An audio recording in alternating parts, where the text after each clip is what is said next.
I'm Alex with Storyline Travel. In this video, we're going to talk about the 5 different experiences that you'll have when you sail on an ocean cruise versus a river cruise. So are you new to cruising? Maybe you've never taken an ocean cruise before, or you've taken ocean cruises and you've heard this thing about river cruising and you're like, is this for me? Well, we're going to talk about some of the activities aboard the different ships and things that you'll do while at sea or on the river, and give you a taste of the differences between the 2 types of cruising. On an ocean cruise, you are going to cross a large body of water. In most cases, you will actually spend 1 or more days during your cruise at sea. And what that means is you're sailing across a body of water in which either you can't see land at all, or you can barely make out the horizon. That full day is dedicated to just being on the ship. And you'll spend your days maybe laying by the pool, most likely eating. The whole experience of that day is focused on the ship itself. Versus a river cruise. On a river cruise, you are sailing down a river and you will see land on both sides every day. Because of the nature of sailing on rivers and being able to see the land on either side, the chance of being seasick is almost 0. Maybe if you get motion sickness, you might feel a little bit of the ship going through the river, but because you have land to fixate on, the idea of being seasick is almost non-existent on a river cruise. You spend much more time in a port. Most of your cruising is done at night, and during the day you are either at a city or you're sailing a very beautiful part of the river and your expectation to arrive at a port before you would turn in for bed. So let's talk about the itineraries between an ocean and river cruise. I think the most obvious is that on ocean cruises, you're going to go to ports that are accessible by ocean or by sea. You will visit countries on their coastline, and so a lot more beaches. It's actually possible that you may port in one city that is very small, maybe not known to you, and be bussed into a more major city. Let's take Italy, for example. If you're sailing along the west coast of Italy, you never port in Florence, in Rome. You will port close by or to a port close by, get on a bus or a private car and be taken into the city. This is very different on a river cruise where most of the cities, especially in Europe, were built around rivers, and you tend to sail through the heart of the city. You tend to put your ship's port right in the heart of the city, and you can step off and be right there. It's not always the case, but a majority of the time, that's what it is. Let me give you an example of an exception, and that is Vienna, Austria. You see, the city was built around a small river, the Rhine River, and the Danube goes on the outskirts of Vienna. So in that case, you do port on the outskirts of the city and take a bus in. But even then, you are so much closer to the city center than if you were to take an ocean cruise to visit a similar destination. Obviously, with a river cruise, you're able to visit countries that are landlocked, meaning there's no access to an ocean nearby, and you can explore those Central European capitals that are days away from an ocean port. In some cases, you might actually get to a city that is serviced by both ocean and river. Take Rotterdam, for example. But the comparison is pretty similar. Also be aware that most of your river cruises are point-to-point cruises, which means you start at one end of the river and you're going to end at another end. Whether you're going upstream or downstream, your 7-night cruise will tend to take you from point A to point B. While there are some of those in ocean cruises, you'll find the vast majority are round trip. The port that you start in is the port you're going to come home to. And so in that case, there is that difference of planning. If you're flying into and out of different cities, that takes extra planning versus flying into and out of the same city because you took a round trip cruise. So planning becomes very important. Let's talk a little bit more about the ports. With ocean cruises, you tend to port for 6 to 8 hours at a time. When you come into the port, most of the time, your cruise ship is going to have to go through some port procedures, some customs procedures, and even when you get to the dock, you may not be able to get off immediately because you need to clear through government regulations. And so that 8 hours gets eaten into a little bit as you're waiting to be cleared to get off the ship. Once you get off the ship, in almost every case, you're in a port. It's going to take you a few minutes to get to the land and to start your excursions. Also, the ports are going to be on the outskirts of the city. Again, you're coming into an ocean port, an ocean harbor. You're going to be taking transportations into any city that you are exploring or to any destination where you have an excursion planned. Also, one thing to note is that with ocean cruises, you have two different ways typically that you're going to get to your port.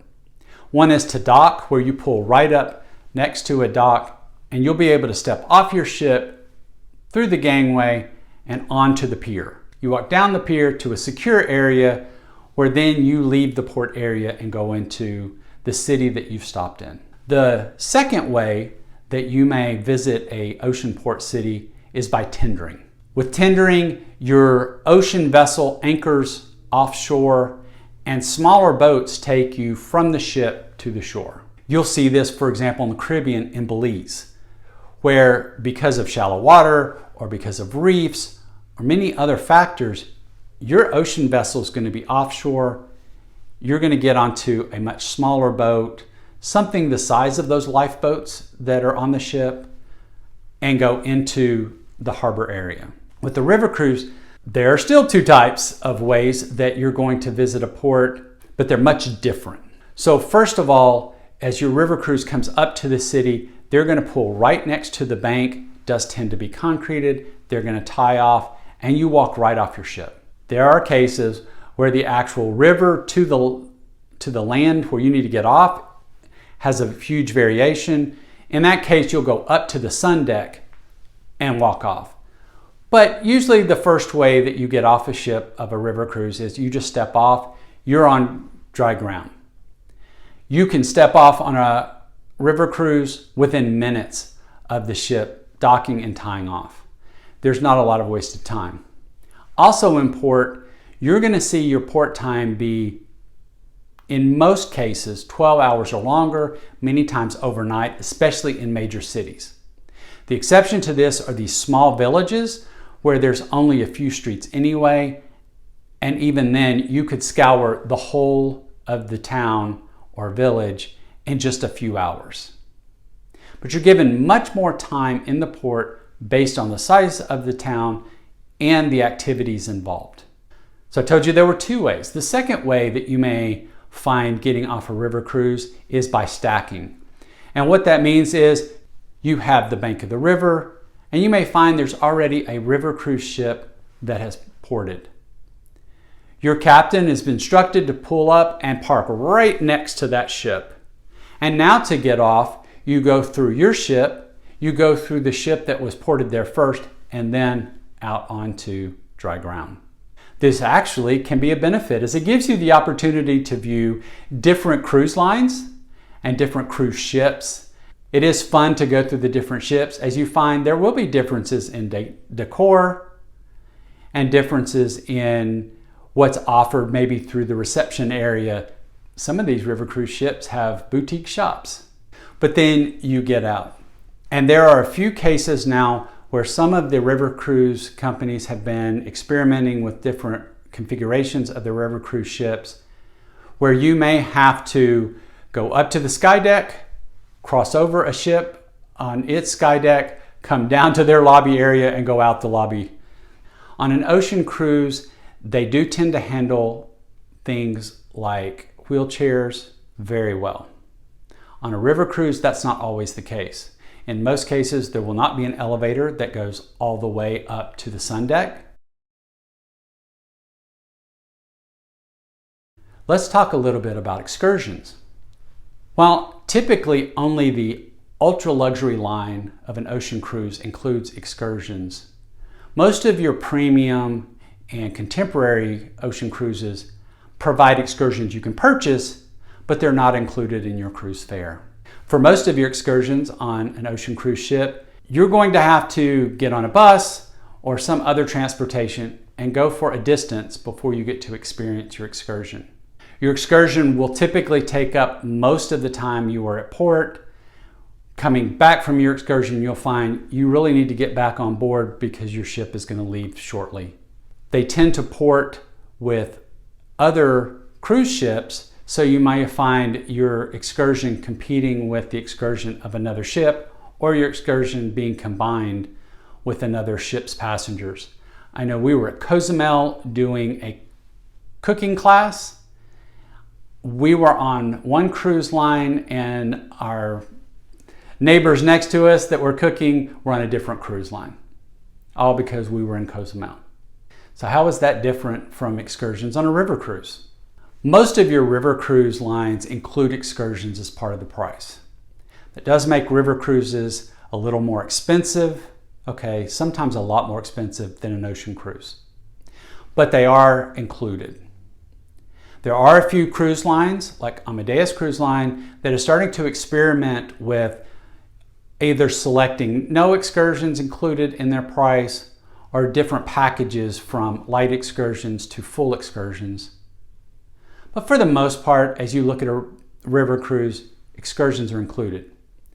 They tend to be in the morning time when you have either docked early in the morning or you've spent the night in a location. You're going to start that excursion in the morning, 2-3 different options, exploring a city center, doing some museums or historical type cruises. Maybe you have an active excursion where you're taking a bike or an e-bike out for a ride. But in most cases, you're wrapping up that activity by lunchtime and meeting back on the ship. But after lunch, since you're still in the location, you're free to go back and explore anything that you found interesting or something you missed that maybe wasn't part of your excursion. We did this in Vienna as we took the city tour that morning and then after lunch went back into Vienna and explored some of the different parks, some of the different coffee houses around Vienna, and even went into a Viennese grocery store to look for some different items. It was a lot of fun. We had a lot of free time and we really enjoyed having the flexibility to go back and enjoy parts of the city that we only briefly touched on in our walking tour. In addition, our walking tour didn't include Schönberg Palace, and now we were able to include that in our time in Vienna. So you're given a lot more time and a lot more flexibility in your excursions. Also, on every river cruise I've been on so far, the excursions I've been on were completely planned by the river cruise line, by the cruise manager who was on board, and we were with our fellow guests. Again, it really built that sense of camaraderie with the other guests we were sailing on. And finally, I want to wrap this up on something that might seem like a negative, but it's something you need to be aware of. What are some of the biggest disruptors in cruising and ocean versus river cruising? For ocean cruises, because you're on a large body of water, you may experience storms. In the Caribbean, during the summertime, it's hurricane season, and it's possible that a tropical storm fires up in the Caribbean, and it's not safe to go to the port you originally scheduled for. The wonderful thing about an ocean cruise vessel is it can maneuver around the storm.